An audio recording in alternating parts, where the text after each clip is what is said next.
Non, non, alors, il y a la seule chose positive de la journée, je vous la fais écouter.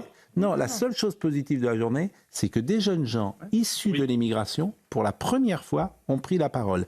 Et ça, je voulais vous le faire écouter parce que c'est très important. Écoutons ces prises de parole sur les réseaux sociaux. On était là-bas pour célébrer et tout, on a fait tout Rivoli, on était sur les champs et en fait tout était bien, tout était carré et là à un moment, vous savez les gens qui tirent les mortiers, là, les mecs torse nu et tout, machin. Ils ont commencé à tirer sur les CRS en fait. En fait ils ont commencé à tirer sur les CRS, ils avaient rien fait. Honnêtement, t'as vu, on les a tous vus, les CRS ils avaient rien fait au début, genre ils étaient tranquilles. Et au moment où les gens ils ont commencé à tirer sur eux, les CRS ils ont chargé tout le monde, gaz lacrymogène et tout, nos yeux, laisse tomber.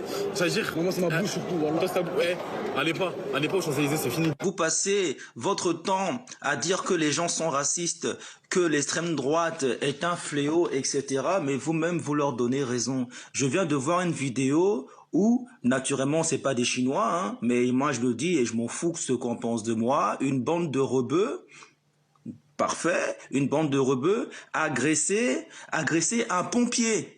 Un pompier, mais il faut être d'une débilité profonde pour aller agresser un pompier. Le mec, il est là pour sauver une vie. Mais votre cerveau, il est dans votre trou du cul ou quoi? Je vois qu'il y a de plus en plus de Noirs et d'Arabes aussi qui se mettent à parler contre vous. Parce que c'est la vérité. Vous jouez contre nous.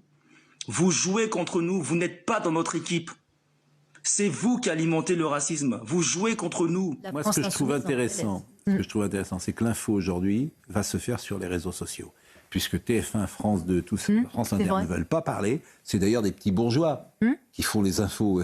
Nous sommes d'accord. C'est même pas des enfants parfois issus de l'immigration. C'est ça qui est le plus drôle. Mais ils ont pris cette croisade antiraciste pour eux. Mais moi, je les connais tous. Donc ça m'amuse de les entendre. Et ça va se jouer sur les réseaux sociaux. Où effectivement l'info ou la tendance va pouvoir se faire. Et ça, c'est possiblement intéressant. Écoutez, c'est proche des casseurs, c'est proche. Pour être honnête avec vous, on avait des pétards, on avait de quoi fêter avec nous. C'était quoi? Vous avez quoi de quoi fêter? Il y avait quoi dans votre sac? Des mortiers, pour être honnête avec vous. Quelle était la nationalité? Vous êtes des supporters du Paris Saint-Germain? Oui. Comment vous êtes procuré les mortiers? En les achetant tout simplement. Pourquoi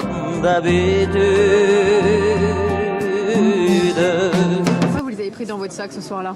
Pas pour célébrer, mais on tirait pas en direction de la police, on tirait en l'air. Tout simplement, voilà. Et pourquoi vous êtes en liberté? Votre frère, il est dans le box. Bonne question. Parce que tout simplement, à ce moment-là, moi je n'étais pas avec lui et à ce moment-là, la police chargeait tout le monde. Agitation de foule et il s'est fait attraper. Il a juste un mortier dans les mains, c'est tout, il n'avait pas allumé ni rien. Le fait de porter un truc, c'est quand même grave, mais on n'a pas fait dans le sorte où...